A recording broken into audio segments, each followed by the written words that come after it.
তাই এই রূপান্তর সময়ের দেশের জ্বালানি সংকটের কারণে একদিকে ব্যাহত হচ্ছে শিল্প উৎপাদন, অন্যদিকে বাধাগ্রস্ত হচ্ছে দেশি বিদেশি বিনিয়োগও।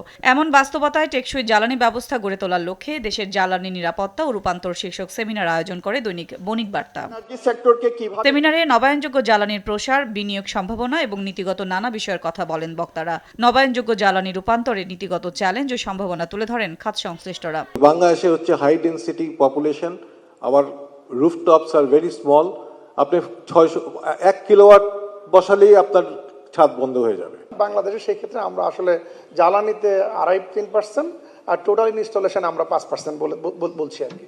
সেক্ষেত্রে আসলে খুবই নগণ্য পর্যায়ে আছে। এই জন্য আমরা এটা বুঝি যে নবায়নযোগ্য জ্বালানি ট্রানজিশন আমাদেরকে যেতে হবে, এটা হচ্ছে ম্যান্ডেটরি।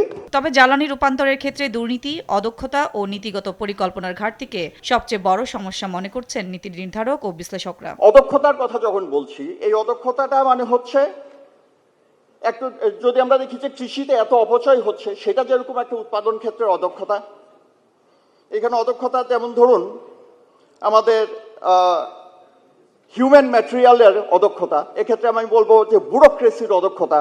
আকাশের যত তারা তিতাসের তত ধারা।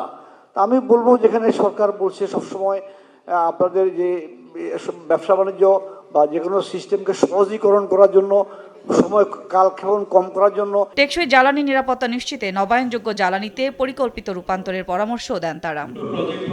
সাদিয়া লাবনী, দেশ টিভি, ঢাকা।